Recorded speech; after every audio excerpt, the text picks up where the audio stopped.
marca caballero, prototipo de negrero, que explotaste al obrero sin tenerle compasión. Ha sonado la campana anunciando el nuevo día para el pueblo que veía en Perón su salvación.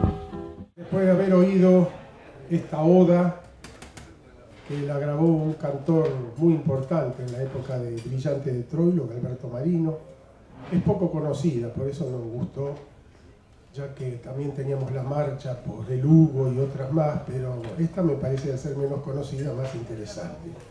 Y en algunos sentidos tiene más el espíritu ácrata que estuvimos levantando con César en las últimas reuniones.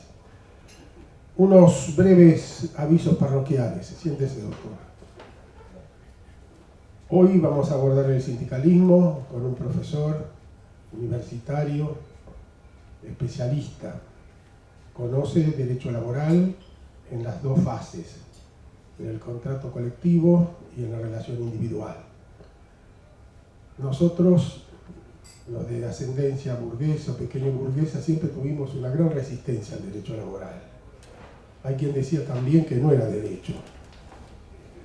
Sin embargo, fue un abogado, Usain se llamaba, que en 1907 inventó la cátedra. Advirtió rápidamente que esto iba a ser necesario.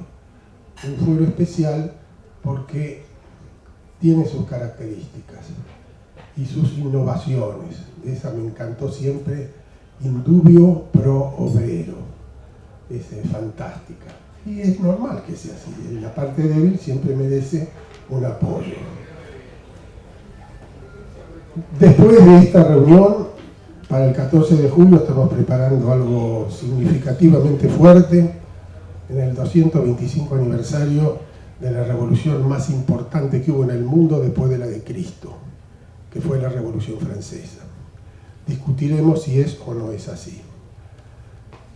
Y estamos buscando algunas músicas apropiadas. Fundamentalmente estuvimos con Ernesto hablando de Andrea Chenier. Y luego vendrá lo que quizá represente el momento culminante de este grupo, donde se consolida para siempre o desaparece. Nuestro ilustre presidente va a abordar el tema del fascismo. No sé por qué se ríen. Y me ha dado la posibilidad que lo prologue. También me dio la libertad para que lo prologue con quien quiera. Y lo voy a hacer con el antagónico de don Benito Mussolini, que fue Gramsci. Así que va a ser la unión del aceite y el vinagre, imposible que compatibilicen, pero los dos son indispensables para las buenas ensaladas. Y con Rodolfo tenemos ese principio, por eso nos llevamos tan bien. No podemos ser dialécticos porque nunca vamos a tener la síntesis, pero sí tenemos la vivencia de la contradicción. Y después vienen otros temas. Nuestro ilustre Julián Gálvez quiere hablar del amor. Él es un experto en el tema. Y seguidamente, así como ahora va a ser 1789, va a ser otro momento glorioso del siglo pasado, cantado en todo el mundo, incluso en las burguesías más recalcitrantes, 1917, el triunfo de la Revolución Rusa. Y después no sé. Pero ahora vamos a abordar este tema, a veces parece árido, a veces parece complicado, y lo es. Aquí tenemos una serie de fotos, todos ilustres o no tan ilustres personajes en lo que fue la configuración de esta lucha obrera. Y vemos antagonismo, porque el peronismo tiene esa característica, admite los extremos, es una línea de 180 grados, y lo admite. Porque nadie con ninguna autoridad puede decir, no, ese no es peronista, de cualquier lado que sea. Y en esa libertad se ha ido desarrollando el movimiento, según las épocas, con mayor tendencia hacia un lado o hacia el otro, nunca hacia el centro, por suerte, porque no hay nada más aburrido, más mediocre que el centro. Y la importancia de este tema, hoy me desayuné leyendo una revista semanal que se llama Eñe, que es del antagónico mío. Pero yo la miro, Como decía Martí, porque viví en el riñón del monstruo, puedo hablar de él. Yo lo leo. Y sale en la tapa La Sociedad del Trabajo, Mirta Zaida Lobato y Juan Suriano, recién sacado del horno. Apenas tuve tiempo de hojearlo y es lo que vamos a abordar. Y esto lo hicimos nosotros antes que lo edite Daza. Quiere decir que no estamos desconectados de la realidad. Y tenemos la suerte en este grupo de lo polifacético. Hoy, con mi querido amigo, que tenemos la misma edad, casi nacimos el mismo día, que nos va a hablar un poco de este fenómeno que es el sindicalismo, con alguna acentuación de los hechos posteriores a lo del balcón famoso. Gracias, Pedro.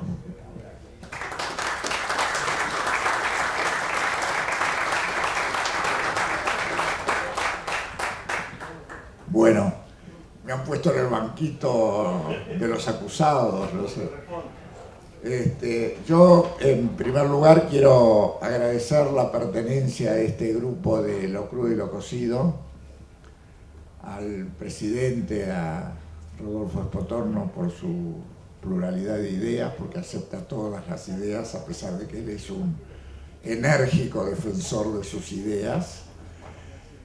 Muchas gracias a Horacio Bauer por la presentación, por ser un poco el coordinador general de todo este grupo que se fue formando espontáneamente y que ahora resulta como un grupo organizado, ¿no? O sea, pasamos de la desorganización a la organización. Yo los voy a entretener unos minutos nada más, hablándoles del sindicalismo. ¿Por qué el sindicalismo? Porque en la Argentina, para cualquier grupo de personas, el sindicalismo es como un tabú. Nadie lo entiende, nadie lo comprende, unos lo defienden, otros lo atacan, pero no llegan a entender lo que significa dentro de la organización de la Argentina. Por eso he hecho una breve reseña para que todos salgamos entendiendo un poco más lo que pasa, porque lo que pasa hoy es consecuencia de lo que pasó antes, no es un invento de golpe, no sale de la nada, sino que se va gestando a través del tiempo. Ustedes en el prospecto que se entregan tienen un resumen, un esqueleto. A mí me gusta siempre escaparme de los esqueletos, en donde yo he dividido en 5 periodos la evolución del sindicalismo. Yo voy a hacer una descripción, no voy a dar opinión. Las opiniones vendrán después, si alguien quiere hacer una pregunta, pero yo voy a describir cosas que pasaron. ¿Cuándo comenzó el sindicalismo en la Argentina? Comenzó muy lejanamente. En 1870 ya había sindicatos en la Argentina. Y los 2 primeros sindicatos fueron el sindicato ferroviario, en realidad no el sindicato ferroviario, el sindicato de conductores de máquinas del ferrocarril, que tiene un origen muy especial en el mundo, de mutualidad, de sociedad secreta, de códigos, etc. Porque en 1860 ya había un desarrollo ferrocarrilero en la Argentina y en 1870 surge la Fraternidad, que es el primer sindicato de la Argentina. Eran los que se movían. La aldea chiquita, nadie salía de la aldea, pero los ferrocarrileros salían. Y el segundo sindicato es la Sociedad de Tipógrafos, que después fue un sindicato muy combativo y es hoy la Federación Gráfica Bonaerense. ¿Y por qué el segundo sindicato? Porque eran los que leían, los que eran cultos, los que leían los libros, los que los transmitían. De manera que esos 2 son los primeros sindicatos. ¿Qué pasa en un primer periodo fundacional, para no aburrir mucho, entre 1870 y 1910? Hay una fuerte pelea en el sindicalismo entre las corrientes anarcosindicalistas, que nosotros hemos visto en la charla pasada, hemos estudiado bien el anarquismo y sus secuencias, y el socialismo. ¿Qué diferencias había? Porque a mí me gusta, y a lo mejor me entienden un poco, a lo mejor no, Yo hablo siempre de la genética, es decir, los países tienen genética, las personas tenemos genética. El partido anarquista, los anarquistas eran rompo todo y no sé lo que voy a hacer mañana, pero lo rompo, no tengo patria, no tengo bandera, no tengo Estado, no respeto nada. Y el paso principal del sindicalismo anarquista era la huelga general revolucionaria, siempre era huelga general revolucionaria. Así durara un día, mediodía, 3 días, huelga general revolucionaria.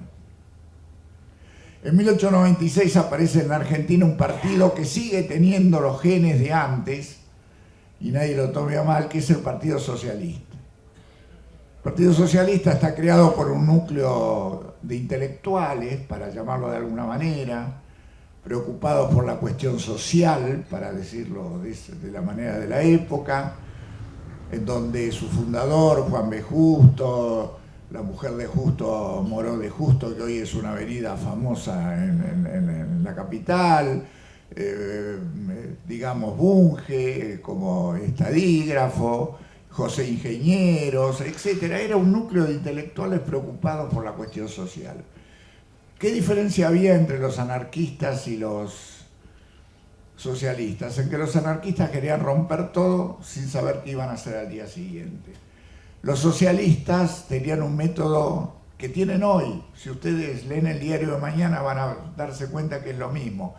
Paso a paso, a través del sufragio, a través de las elecciones, a través de acomodarse al modelo agroexportador de la Argentina de esa época, que no era el modelo que tenían los anarquistas, precisamente. Los anarquistas no estaban conformes con el modelo agroexportador de la Argentina y por eso luchaban mucho contra ello. Y el socialismo, en cambio, a partir de 1896 y de Juan B. Justo, marca un partido de cuadros, un partido prolijito, un partido preocupado y un partido que siempre apostó, ayer y hoy, a la elevación o al progreso social mediante el sufragio, mediante la inserción en las cámaras legislativas, etcétera, etcétera. ¿Qué pasa durante esta primera época? 2 hechos, o un hecho fundamental.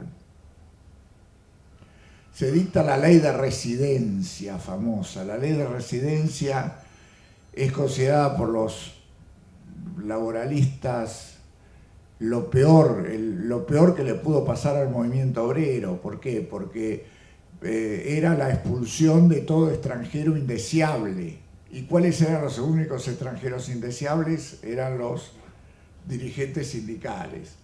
Dirigentes sindicales anarcosindicalistas que habían venido de Europa con sus reivindicaciones, huyendo de sus peleas europeas, de las broncas, de las desesperaciones, de las hambrunas, etcétera, y que habían recaído en esta tierra. Y se había creado un potencial de inmigración muy grande. La Argentina tuvo una inmigración que nadie considera y que merecería ser estudiada entre 1880 y 1920, para señalar alguna fecha, en donde llegaron nada menos que 5 millones de personas a la Argentina, o 5,5 millones, y en donde esas personas no fue una adaptación fácil, fue una adaptación bastante difícil según la inserción a que vinieran. Los que venían a labrar la tierra fueron las famosas colonias agrícolas de Santa Fe, y de otros lugares del país, de Entre Ríos, por ejemplo, también. Entonces, esta primera época es la ley de residencia. La ley de residencia decía: todo extranjero que viole las leyes de la República será expulsado. Aparece, para menguar eso, un proyecto de código de trabajo de Joaquín B. González. Yo a Joaquín B. González lo llamo el ala progresista del Partido Nacional en el gobierno. Fundador de la Universidad de La Plata, poeta, Mis Montañas, Chilecito, riojano. Es bueno dar todas estas características. Y se enfrenta con otro duro blando, que era Miguel Cané, Juvenilia. ¿Quién no ha leído Juvenilia y ha creído que Miguel Cané era el rey de los buenos? Y resulta que Miguel Cané era el peor, el más duro de los senadores del Partido Nacional, opuesto a la inmigración, opuesto, porque decía que combatía la identidad argentina, etcétera, etcétera. Y él es el autor de la ley de residencia, o sea, se contrapone el Código de Trabajo de 1904, se contrapone a la ley de residencia que fue sancionada mucho antes. ¿Y sabe quién deroga la ley de residencia? Fíjese lo que pasa en Argentina. Se deroga recién en 1958 por el gobierno de Frondizi. O sea, una ley de residencia que dura 70 años, no sé cuántos años, y yo me acuerdo siendo niño, porque tengo mis años, que en las paredes decía abajo la ley de residencia en la campaña política que llevó a Frondizi al poder. Así que fíjense, bueno, esta época termina, yo la señalo, la termino en 1910. ¿Por qué en 1910? Porque en 1910 fue el centenario de la Argentina, una Argentina opulenta, una Argentina sexta en el mundo, aparentemente, pero con grandes baches internos. ¿Saben qué pasó? Se les dio una leña bárbara, tanto a los anarquistas como a los socialistas. Los anarquistas prácticamente se señala el derrumbe del anarquismo en 1910, fueron destrozadas las organizaciones, las imprentas, todo lo que tenían. Los socialistas se salvaron un poco porque tenían a partir de 1904 el primer diputado socialista de América, que fue Américo Palacios en 1904, y a partir de ahí crearon una bancada en el Congreso. Después viene una época, bueno, y eso fue para que cuando viniera la gente del exterior, Clemenceau, la infanta de Borbón, etcétera, todo estuviera en orden, en paz, no hubiera huelgas, no hubiera problemas, no hubiera nada. Pero ocurre un hecho, que es que en 1909 hay una manifestación comunista anarquista muy importante, y el jefe de policía de la capital, que así se denominaba, jefe de policía de la capital, el coronel Ramón Falcón, hace una racia en esa manifestación y resultan como 80 o más muertos obreros de esa manifestación del 1 de mayo. Esto le cuesta a Falcón su vida. Ustedes saben que fue a La Recoleta y volvió, como yo digo, fue a La Recoleta a visitar no sé quién, y cuando volvía un anarquista joven, en forma individual, le mete una bomba y lo destroza, ¿no? Y así pasa a mejor vida. Fue a La Recoleta y volvió de La Recoleta. En el segundo periodo, entre 1910 y 1930, ¿por qué lo señalo entre 1910 y 1930? Porque ahí aparece la Revolución Rusa, tardíamente, y aparecen dos hechos capitales en la historia, no solamente del sindicalismo, porque cuando uno hace la historia del sindicalismo, y perdónenme esta digresión, hace una historia política, social de la Argentina, desgraciadamente o a favor, porque muchos oradores no se quieren meter con eso, pero yo me voy a meter. Y suceden dos hechos que ustedes habrán recordado muchas veces, que son la Semana Trágica de 1919, una semana plagada de contradicciones, que comienza con una huelga general en una empresa Bacena, que era de titulares italianos pero de capitales ingleses, con los cuales los que discutían eran el embajador inglés discutía con Irigoyen, que era el presidente.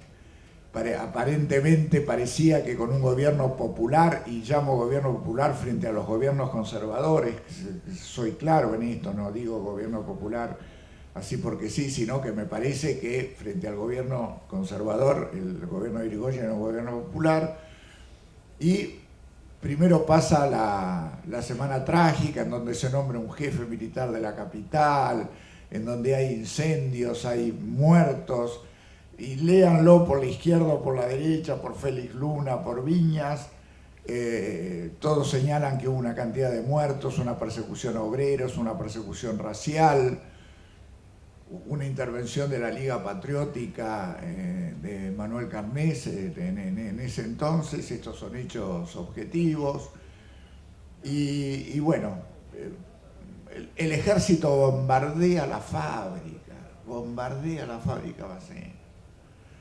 que quedaba en el Riachuelo. Les aclaro que no era el Riachuelo de los departamentos de hoy en día, de las casas de departamentos, sino en un Riachuelo lleno de fábricas, que ojalá hubiera seguido siendo un Riachuelo lleno de fábricas, y no por Bacena, sino por lo que hubiera significado para la Argentina seguir teniendo una Argentina industrial desde esa época.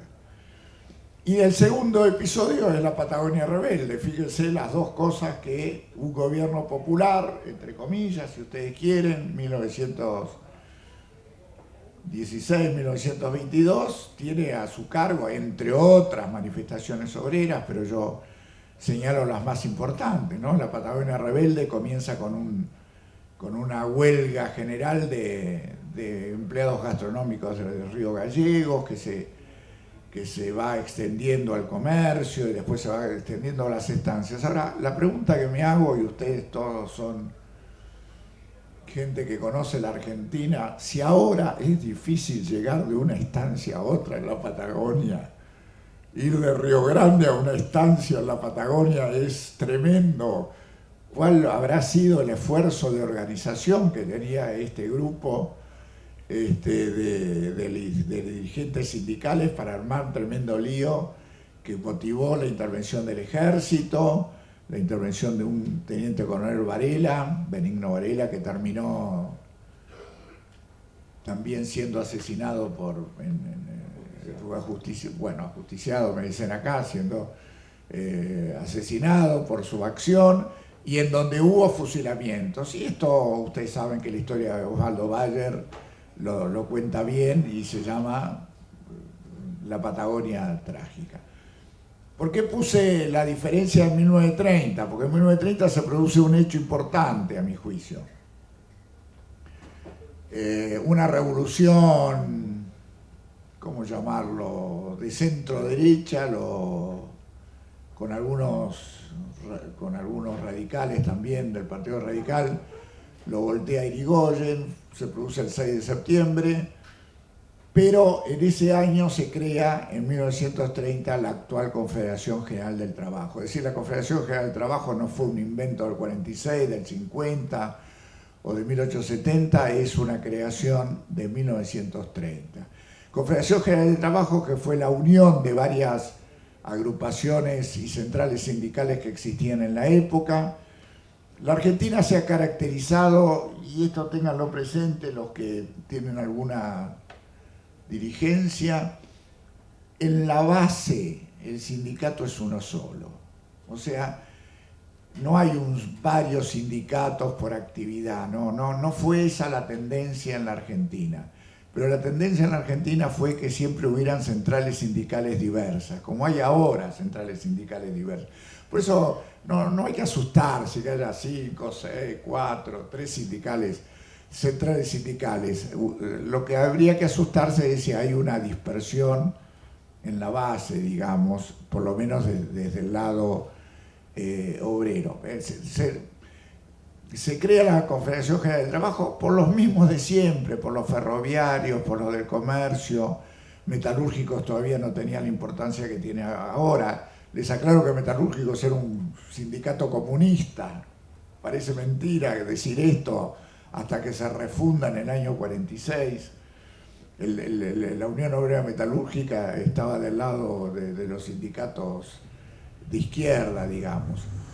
Entonces se funda la Confederación General de Trabajo y tanto les cuesta crear el estatuto y todo lo demás que recién 9 años después se reúnen y cantan por primera vez el himno nacional argentino en la sede de la Confederación General del Trabajo. Fíjese la lucha, los problemas, bueno, lo de siempre, la Argentina nuestra que vivimos todos.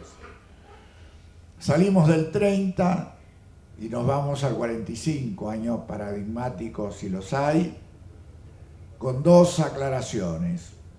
Ustedes saben que en la Argentina es muy particular esto de las revoluciones, ¿no? La revolución del 4 de junio de 1944, que derroca al presidente Castillo, es una revolución que tenía que tener un general, no podía tener un coronel, un teniente coronel, no era bien visto, digamos. Entonces se busca un general y se encuentra al general Rawson, que era el director de la Escuela de Caballería. Sé que acá hay oficiales del ejército y corríjame si estoy haciendo alguna cita mal hecha. Entonces el general Rawson acepta ser 5 días, 6 días presidente de la República y tiene su estatua o su cosa en la Casa de Gobierno. Pero la revolución, como siempre pasa al grupo que realmente la había hecho, que era el grupo nacionalista de oficiales del GOU, encabezados por el coronel Perón y por el coronel González, y Perón va tomando preeminencia, y Perón llega a ser nada menos que vicepresidente de la República, nombraban vicepresidente de los gobiernos militares, ministro de guerra y el humilde puesto de director del Departamento Nacional del Trabajo, que había sido creado en 1912, y él lo acepta y convierte ese Departamento Nacional del Trabajo en un motor de una revolución que lo lleva finalmente a la presidencia en el año 46. Pero en ese año 45 se dicta el decreto 23852, que todos los dirigentes sindicales consideran la fundación de la relación sindical en la Argentina, que establece por primera vez que los sindicatos tenían que estar organizados de una manera determinada. Y se elige una manera determinada que no es ni buena ni mala, yo siempre digo esto. Se elige un sistema de unidad sindical representativo, en donde el sindicato más representativo es el que tiene la personería gremial y los otros no tienen nada. O sea, el que no tiene personería gremial no tiene nada, y el que tiene personería gremial tiene todo. El único achaque que se podría hacer a lo largo de estos 60 años de este modelo sindical argentino es que a lo mejor hay una demasiada injerencia estatal en designar quién es el sindicato representativo. Pero la verdad es que durante estos 60 años se han creado sindicatos, le han otorgado la personería gremial y estos sindicatos han funcionado. Cuando se organiza en 1945 era todavía gobierno militar, todavía no era gobierno constitucional. Perón tiene una famosa frase que a mí me gusta repetirla y la digo a cada rato, ¿no? Cuando se va a otorgar la personería gremial había 3 sectores. El sector socialista, con el cual él pacta de alguna manera, porque Borlenghi, que era fue ministro del Interior hasta el 55 de Perón, era el secretario de la Federación de Empleados de Comercio, como si hoy Cavalieri fuera el ministro del Interior. Y el otro lado estaban los comunistas. Con los comunistas nada, obviamente ningún arreglo. Con los socialistas un arreglo a medias, y en el medio unos sindicatos que estaban proclives a la nueva era que aparecía en la Argentina. ¿Cuál era el pensamiento de muchos dirigentes sindicales? Le decían: coronel, usted ocúpese de la política, que nosotros nos ocupamos de los muchachos. Y Perón a eso no le gustaba mucho, porque él quería ocuparse de todo. Entonces tiene una famosa frase que dice, que vale un libro, como yo digo, que dice: yo lo llamaba al primero del sindicato, al secretario general. Si el secretario general me ponía alguna objeción, lo llamaba al segundo y le decía: ¿usted quiere ser primero? Creo que toda una frase representativa de una estrategia política y de una, ¿no?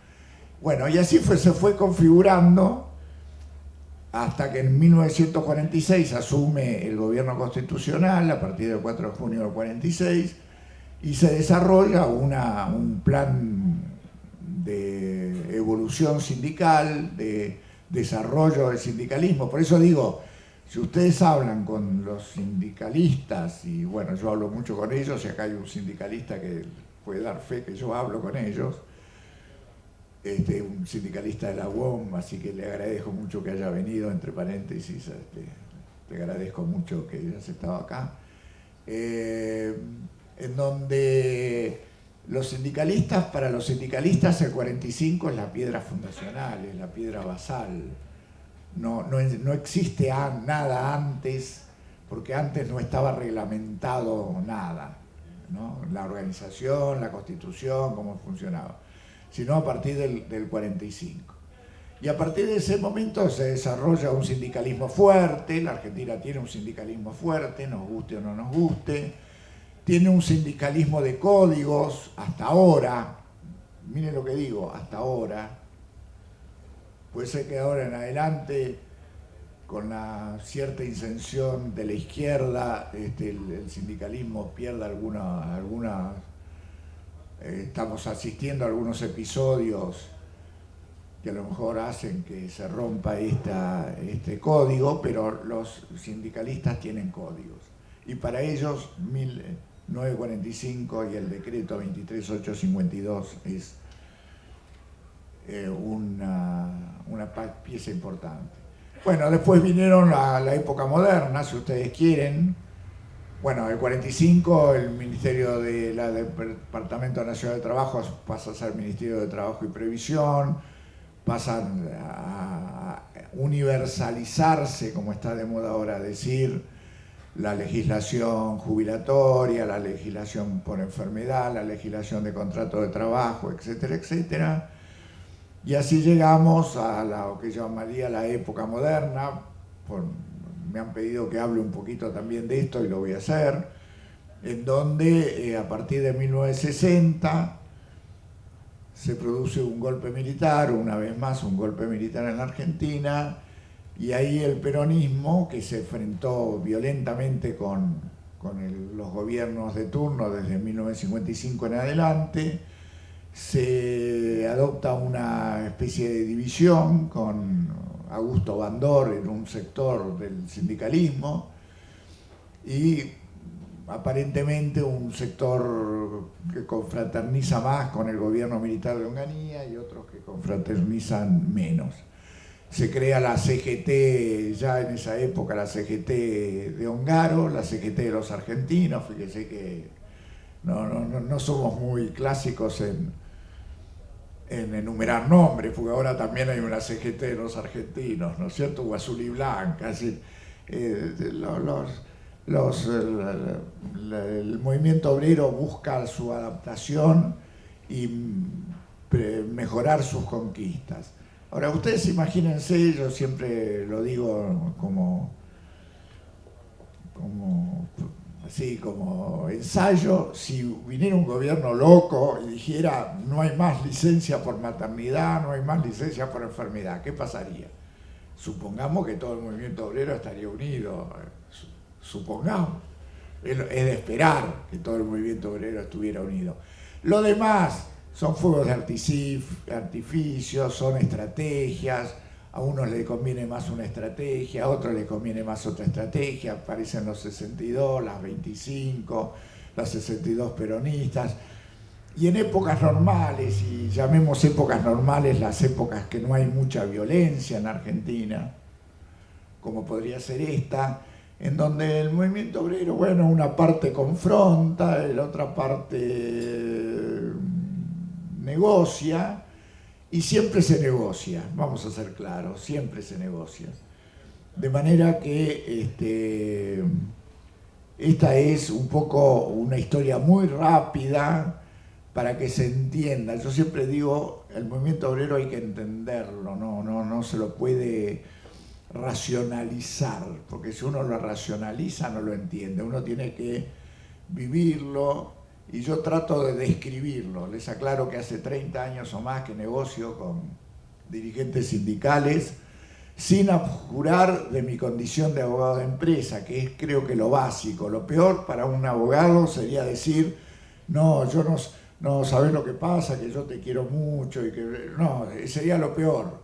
El respeto empieza cuando uno marca la posición y la marca con respeto. Vos podés hacer huelga, vos podés hacer esto, vos podés hacer lo otro, y yo puedo hacer esto, puedo hacer esto y puedo hacer esto. Y cuando uno habla en esas condiciones, a uno lo respeta mucho. Cuando uno intenta convertirse en dirigente sindical sin serlo, ahí fracasa. Y yo creo que la Argentina necesita dirigentes auténticos tanto del lado sindical, como los tiene, como del lado empresarial. Y sin dejar de decir, yo soy dirigente empresario, estoy del lado empresario, pero tengo la suficiente, creo, mente abierta, a lo mejor por mi calidad de académico, de que considero que hay fenómenos que deben ser considerados. Así que bueno, esto es lo que yo quería transmitirles. Espero que no los haya aburrido demasiado y bueno, muchas gracias por... Agradecemos las palabras del doctor Núñez. Y bueno, ahora los vamos a invitar a un show de tango. Es medianoche, el cabaret despierta, lleno de flores, copas y champán. Va a comenzar la eterna y triste fiesta de los que viven al ritmo de un botán. 40 años de vida me encadenan, ven a la fiesta negro el corazón. Me queda por mirar con mucha pena lo que no fue un tiempo y vi con ilusión. Las pobres milongas, dopadas de besos, me miran extrañas con curiosidad. Nadie me conoce, ya estoy solo y viejo, ya está de mi vida se va. Ay, un viejo verde que gasta su dinero emborrachando a Lulú con su champán. Hoy le negó el aumento a un pobre obrero que le pidió un pedazo más de pan. Y aquella pobre mujer que vende flores y que en su tiempo fue reina de Mormar, me ofrece con sonrisa una violeta para calmar mi soledad. Y miro la vida, las madres que sufren, los pibes que bailan sin techo ni pan, prendiendo la prensa, ganando 2 guitas. Qué triste es todo esto, o quisiera llorar. La vi llegar, caricia de su mano breve. La vi llegar, alondra que azotó la nieve. Tu amor, pude decirle, se funde en el misterio de un tango acariciante que gime por los dos, y el bandoneón rezongo amargo en el olvido. Lloró su voz que se perdió en la densa bruma y en la desesperanza tan cruel como ninguna. La vi partir sin la palabra del adiós. Era mi mundo de ilusión, lo supo el corazón que aún conserva siempre su extravío. Era mi mundo de ilusión y se alejó de mí, dejándome en las sombras del dolor. Hay un fantasma en la vida interminable, hay un fantasma que ronda en mi silencio. Es el misterio de su voz, latir de su soñar, la noche de su olvido y su traición. La vi llegar,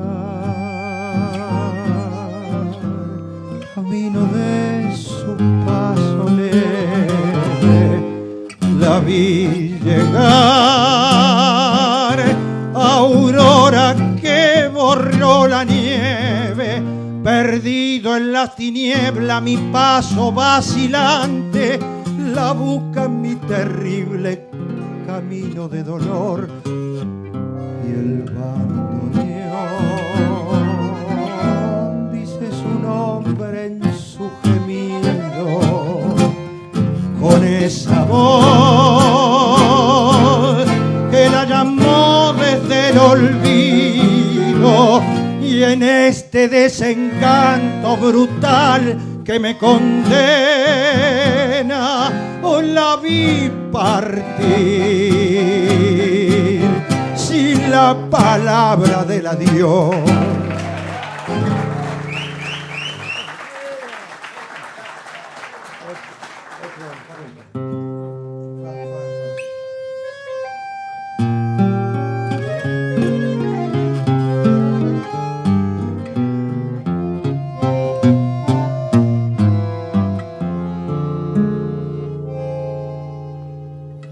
Con un lazarino llegas por la noche,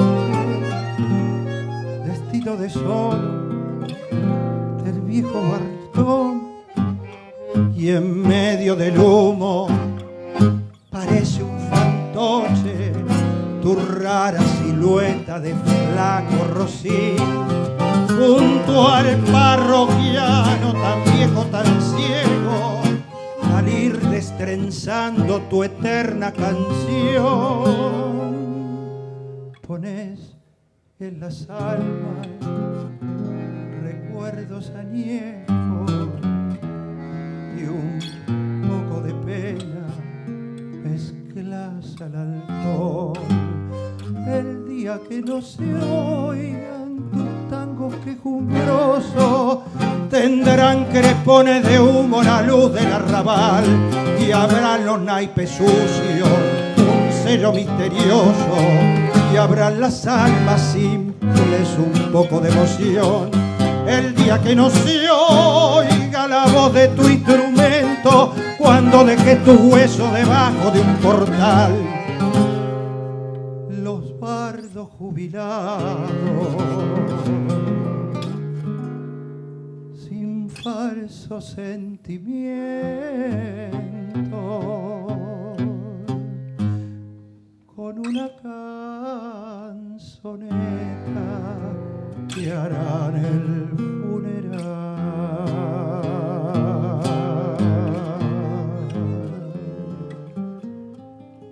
Pareces un verso del loco carriego, pareces el alma del mismo arrabal, puntual parroquiano tan viejo, tan ciego, tan lleno de pena, tan lleno de spleen.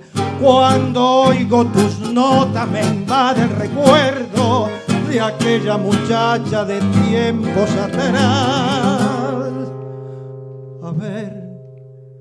A ver, viejo ciego,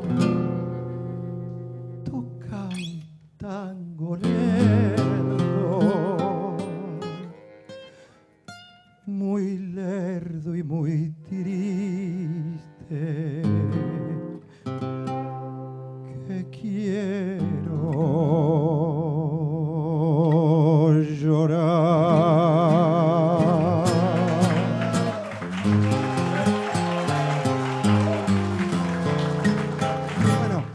Ahora sí, de Mores y Contursi y Grisel.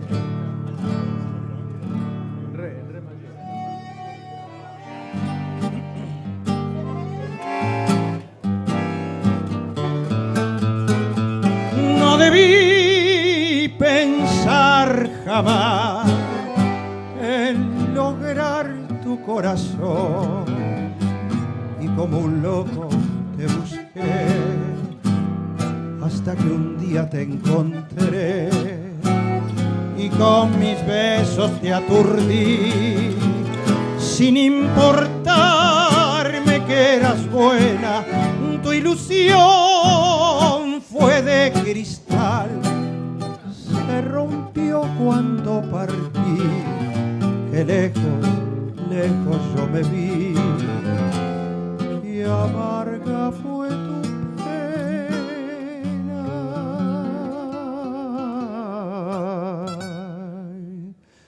No te olvides de mí, de tu Grisel. Me dijiste al besar el Cristo aquel,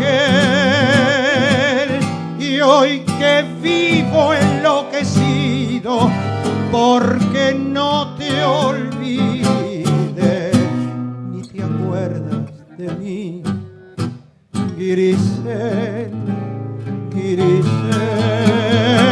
Me faltó después tu voz y el calor de tu mirada, y como un loco te busqué hasta que un día te encontré y en otros besos me aturdí. Mi vida fue todo un engaño. ¿Qué será, Grisel, de mí? Se cumplió la ley de Dios, porque sus culpas ya pagó. ¿Quién te hizo tanto daño?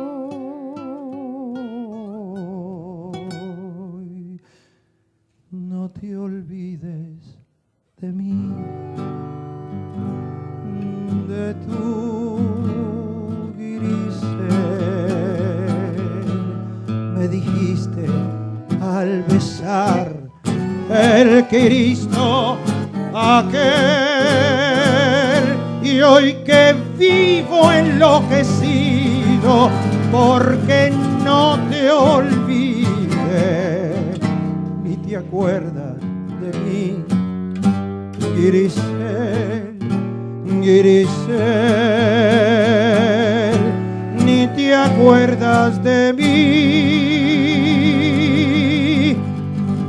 Grisel, oh Grisel.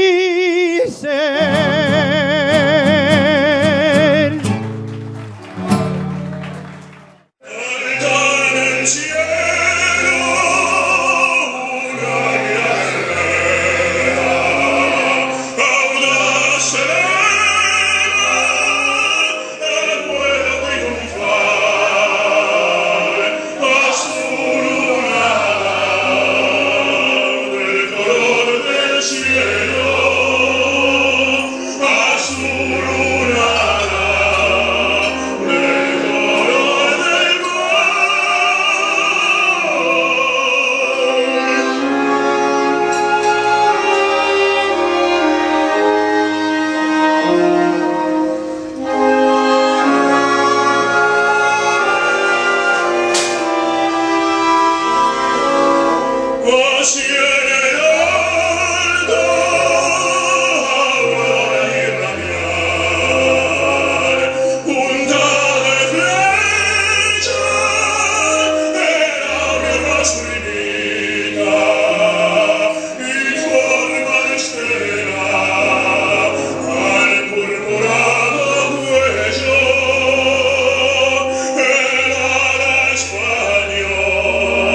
del sol nacido.